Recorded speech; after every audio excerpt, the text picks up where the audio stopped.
Hai guys, terima kasih ya sudah mampir di channel YouTube Kalong Digital. Buat kamu yang baru mampir dan belum subscribe, ditekan dulu yuk tombol subscribe dan loncengnya, biar kamu gak ketinggalan video-video terbaru dari kita ya, tentang video pedesaan dan alam sekitar yang ada di Kuningan, Jawa Barat guys. Daripada penasaran, langsung aja yuk tonton videonya. Selamat menyaksikan ya guys.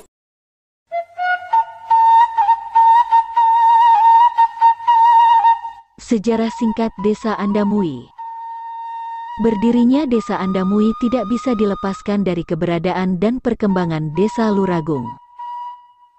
Sebagai sebuah wilayah yang sudah ramai dan berpengaruh dari semenjak zaman kerajaan kuno dulu, Desa Luragung terus berkembang dalam berbagai macam aspek kehidupan sosial masyarakatnya dari waktu ke waktu. Dan ketika sektor ekonomi semakin maju, jumlah penduduk semakin bertambah, dan kebutuhan hidup semakin meningkat, timbul permasalahan kependudukan terkait dengan keadaan lahan dan jumlah penduduk yang semakin padat. Jumlah penduduk yang semakin bertambah banyak tidak bisa terakomodir lagi dalam sebuah kawasan yang bernama Luragung PL tersebut. Sehingga akhirnya sedikit demi sedikit masyarakat pun semakin menyebar ke daerah-daerah lain di sekitar Luragung. Dan beberapa di antaranya menuju sebuah kawasan teduh nan rindang di dekat lembah Sungai Cigede, yang sekarang dikenal dengan Sungai Cisanggarung. Lembah sungai yang indah tersebut kemudian banyak disebut dengan nama Kampung Selawayan. Dan Kampung Selawayan inilah yang di kemudian hari menjadi cikal bakal lahirnya Desa Andamui. Berdasarkan keterangan dari sesepuh masyarakat, Desa Andamui sudah ada sejak tahun 1800-an. Berdirinya desa ini bermula dari Kampung Selawayan yang sekarang bernama Kampung Nendet. Pada saat itu Kampung Selawayan dipimpin oleh seorang asli pribumi yang bernama Raksa Dimerta. Sementara itu di saat yang bersamaan, Surangajaya memimpin sebagai kepala desa di Desa Luragung Landah. Pada saat itu usia Surangajaya sudah cukup tua, sehingga ia berencana untuk berhenti dari jabatannya sebagai kepala Desa Luragung Landah. Dan ketika Surangajaya berhenti itulah Raksa Dimerta dari Desa Selawayan didaulat menjadi pengganti Surangajaya sebagai kepala Desa Luragung Landah. Ketika tampuk pimpinan Desa Luragung Landah dipimpin oleh Raksa Dimerta, kemajuan Desa Luragung Landah semakin pesat baik dari sisi ekonomi maupun dari sisi lainnya.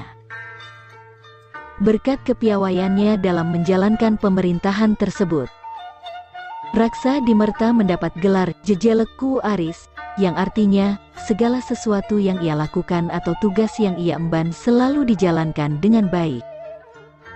Karena menciptakan suasana damai tenteram rapih loh jinawi. Setelah Raksa Dimerta sudah mendapat umur, maka diadakanlah sebuah pemilihan calon pemimpin Luragung Landah yang baru. Hampir seluruh rakyat di Desa Luragung Landah berbondong-bondong menuju tempat pemilihan untuk memilih calon baru yang akan menjadi kepala desa di Luragung Landah. Kebetulan yang terpilih menggantikan Raksa Dimerta dalam pemilihan tersebut adalah anaknya sendiri yang bernama Singangajaya. Selama menjalankan tugas pemerintahannya, Singangajaya meniru cara-cara memimpin yang ayahnya lakukan. Berkat berbagai kebijakan dan gaya kepemimpinannya yang bijak dan adil, Luragung Landah semakin berkembang pesat. Karena ia menjalankan pemerintahan dengan baik inilah kemudian ia mendapat gelar sebagai Kuu Aris kedua. Setelah kepindahan Raksa Dimerta ke Desa Luragung Landah, Kampung Selawayan pun mengalami vacuum of power. Oleh karena itu, masyarakat setempat mengadakan pemilihan calon pemimpin Kampung Selawayan yang baru. Dan pada saat itu yang terpilih adalah Cakradiwangsa, seorang warga asli setempat yang kebetulan adalah menantu dari Raksa Dimerta sendiri. Pada masa kepemimpinan Cakradiwangsa, Selawayan sudah berkembang dan semakin banyak memiliki penduduk. Oleh karena itu, pada sekitar tahun 1800-an Masehi letak pemerintahan dipindahkan ke arah timur Selawayan, di sekitar lembah Sungai Cijurei. Di tempat yang subur inilah Cakradiwangsa mulai menjalankan pemerintahannya. Ketika pusat pemerintahan berpindah ke lembah Cijurei, banyak masyarakat Selawayan yang pindah menuju wilayah tersebut. Cakradiwangsa memerintahkan rakyatnya yang berpindah ke lembah Cijurei untuk membangun rumah-rumah orang yang pertama pindah dan membuat rumah di lembah Cijurei pada waktu itu adalah Buyut Kalawangsa, seorang pelopor pembangunan lembah Cijurei. Hingga saat ini pemakaman Kalawangsa, atau yang sering disebut juga dengan pemakaman Eyang, masih ada dan dipelihara dengan baik oleh masyarakat. Lama-kelamaan lembah Cijurei semakin maju dan ramai, sehingga kemudian perkampungan Cijurei itu berkembang menjadi sebuah desa yang mandiri. Nama kampung Cijurei pun diganti namanya oleh Kuwu Cakradiwangsa menjadi Desa Andamui, yang terus bertahan hingga saat ini. Perkembangan Andamui selanjutnya tidak terlalu menonjol, sehingga dalam berbagai aspek banyak hal-hal yang berhubungan dengan Andamui itu hanya sebatas menjadi pelengkap perkembangan wilayah-wilayah sekitarnya dan terkubur oleh sejarah saja. Pada saat itu geliat Desa Baok, Desa Garajati dan wilayah desa lainnya lebih pesat dari Andamui. Sehingga dalam kurun beberapa waktu tersebut, sejarah Andamui belum bisa diketahui secara jelas dan pasti. Sejarah desa Andamui mulai banyak diingat kembali ketika salah seorang penduduk pribumi bernama Komarudin menjadi kepala desa Andamui pada masa penjajahan Jepang pada sekitar bulan Maret tahun 1942 sampai dengan tanggal 15 Agustus tahun 1945 di Indonesia. Pada masa penjajahan Jepang keadaan masyarakat sangat memprihatinkan. Rakyat sangat menderita karena disiksa terus-menerus dan bahkan ada yang dipekerjakan siang dan malam sebagai romusya. Kelaparan terjadi di mana-mana, penindasan dan perkosaan pun merajalela. Harta kekayaan masyarakat diperas dan dijarah, kemudian diangkut oleh Jepang untuk kepentingan perangnya. Dengan keadaan seperti itu, banyak masyarakat yang memakai pakaian dari karet dan dari papagan kulit pohon salam. Pada saat Belanda melakukan agresinya di Indonesia pada tahun 1947, masyarakat desa Andamui pun turut berjuang bersama para pejuang negeri untuk mempertahankan kemerdekaan Indonesia. Dalam masa perjuangan kemerdekaan bangsa Indonesia ini, Komarudin yang turut berjuang gigih bersama para pejuang terus diburu oleh tentara Belanda. Sehingga akhirnya dengan terpaksa ia melarikan diri dan tidak diketahui lagi keberadaannya. Kekosongan kepemimpinan pun terjadi di desa Andamui, dan untuk mengisi kekosongan dalam menjalankan pemerintahan desa pada masa itu, Muhyiddin didaulat oleh masyarakat sebagai kepala desa sementara. Pada tahun 1952, ia ditetapkan menjadi kepala desa yang resmi dan didampingi oleh seorang juru tulis yang bernama Marjuki. Namun dalam perkembangan selanjutnya, Marjuki mengundurkan diri dari pemerintahan desa. Lalu Afendi dipilih oleh masyarakat untuk menggantikan peran Marjuki sebagai juru tulis. Tidak jauh berbeda dengan Marjuki, pada tanggal 10 April tahun 1963, Afendi pun mengundurkan diri sebagai juru tulis. Kepala desa Muhyiddin pun melakukan hal yang sama dengan alasan usia. Kebetulan pada waktu itu Komarudin pulang kembali ke desa, dan pada saat diadakan pemilihan kepala desa ia pun turut andil dalam pemilihan tersebut. Tidak lama kemudian hasil pemilihan menunjukkan bahwa ia kembali terpilih menjadi kepala desa Andamui. Dalam masa-masa selanjutnya, desa Andamui terus berkembang di bawah kepemimpinan para kepala desa terpilih untuk senantiasa menyongsong zaman yang semakin maju. Gambaran umum desa Andamui. Letak dan luas wilayah. Desa Andamui merupakan salah satu desa dari 12 desa yang berada di Kecamatan Ciwaru, Kabupaten Kuningan, Provinsi Jawa Barat. Desa Andamui memiliki alam perbukitan yang cukup indah. Dengan udaranya yang sejuk berkisar 23 derajat sampai 27 derajat Celcius. Dengan hutan yang cukup hijau dan hamparan sawah yang luas mempunyai luas wilayah sekitar 242,4 hektar. Serta desa Andamui diapit oleh 3 anak sungai yaitu Sungai Cijurei dan Sungai Cijambu serta satu sungai besar yaitu Sungai Cisanggarung.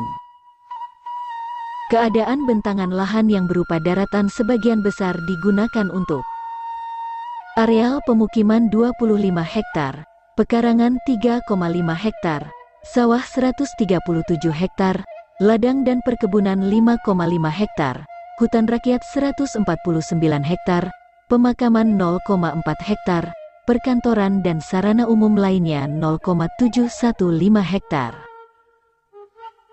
Secara administratif wilayah Desa Andamui terdiri dari 5 dusun yaitu Dusun Wage, Dusun Manis, Dusun Kliwon, Dusun Puhun dan Dusun Pahing yang masing-masing dipimpin oleh seorang kepala dusun. Posisi ketua dusun menjadi sangat strategis seiring banyaknya limpahan tugas desa kepada aparat ini. Dalam rangka memaksimalkan fungsi pelayanan terhadap masyarakat di Desa Andamui, dari kelima dusun tersebut terbagi menjadi 8 rukun warga, RW, dan 23 rukun tetangga, RT. Berdasarkan data administrasi pemerintahan desa tahun 2020 jumlah penduduk Desa Andamui adalah terdiri dari 921 KK. Dengan jumlah total 2.560 jiwa, dengan rincian laki-laki 1.278 jiwa dan perempuan 1.282. Demografi Desa Andamui. Batas wilayah. Secara administratif, Desa Andamui terletak di wilayah Kecamatan Ciwaru, Kabupaten Kuningan dengan posisi dibatasi oleh wilayah desa-desa tetangga. Batas wilayah Desa Andamui Kecamatan Ciwaru sebagai berikut. Sebelah utara, berbatasan dengan Desa Cikadu, Kecamatan Luragung. Sebelah timur, berbatasan dengan Desa Cihanjaro, Kecamatan Karangkancana. Sebelah selatan, berbatasan dengan Desa Baok, Kecamatan Ciwaru. Sebelah barat, berbatasan dengan Desa Cikgedang, Kecamatan Luragung. Struktur organisasi pemerintahan desa. Sebagai sebuah desa, sudah tentu struktur kepemimpinan Desa Andamui tidak bisa lepas dari struktur administratif pemerintahan pada level di atasnya. Hal ini dapat dilihat dalam bagian berikut ini. Susunan organisasi dan tata kerja pemerintahan Desa Andamui, tabel 2 nama pejabat pemerintah Desa Andamui. Berikut nama dan jabatannya. Warman Adisaputra, Kepala Desa. Ero Sutara SPD, Sekretaris Desa. Cepis, Kasih Pemerintahan. Adeng Hidayat, Kasih Kesejahteraan. Kusnan Setiawan, Kasih Pelayanan. Nur Fikri Aramdani SPD, Kaur Umum. Yatikah SIP, Kaur Keuangan. Ade Irfan Supiana, Kasun Wage. Aji Saputra, Kasun Kliwon. Diah Yulia Pratiwi, Kasun Pahing. Ida Widaningsih, Kasun Puhun. Tediana Adiansyah, Kasun Manis. Kondisi sosial ekonomi masyarakat. Berkaitan dengan letaknya yang berada di wilayah timur Jawa Barat dan pengaruh zaman dahulu, maka terjadi percampuran budaya antara Sunda dan Jawa walaupun tidak terlalu dominan. Dalam hal kegiatan agama Islam misalnya, suasananya sangat dipengaruhi oleh aspek budaya dan sosial Jawa. Hal ini tergambar dari dipakainya kalender Jawa atau Islam, masih adanya budaya, selamatan, tahlilan, 7 bulanan, 4 bulanan dan lainnya, yang semuanya merefleksikan sisi-sisi akulturasi budaya Islam dan Jawa. Dalam catatan sejarah, selama ini belum pernah terjadi bencana alam dan sosial yang cukup besar di desa. Hanya saja mungkin di setiap musim penghujan dan di saat terjadi hujan lebat, ditambah lagi ketika terjadi hujan lebat di hulu sungai di waktu yang lama. Terkadang terjadi banjir karena meluapnya air di sungai Cijurei dan bisa dikatakan bisa terjadi banjir 2-3 kali dalam 1 tahun karena hilirnya sungai Cijurei berada di desa Andamui. Mata pencaharian warga masyarakat desa Andamui terbagi ke dalam beberapa sektor, yaitu jasa, perdagangan, pertanian, dan lain-lain. Berdasarkan data mata pencaharian yang ada di desa Andamui terdiri dari pedagang berjumlah 632 jiwa, petani dan buruh tani 469 jiwa, dan lainnya sekitar 861 jiwa. Kondisi sosial ekonomi masyarakat desa Andamui bisa dikatakan ke dalam kategori keluarga sejahtera 1 dan sejahtera 2. Demikian yang bisa saya sampaikan secara singkat sesuai durasi video yang saya buat. Mohon maaf apabila ada salah kata dalam penyampaian penyebutan dan lainnya. Silahkan tulis di kolom komentar bagi yang ingin menambahkan dan melengkapi isi video ini. Terima kasih.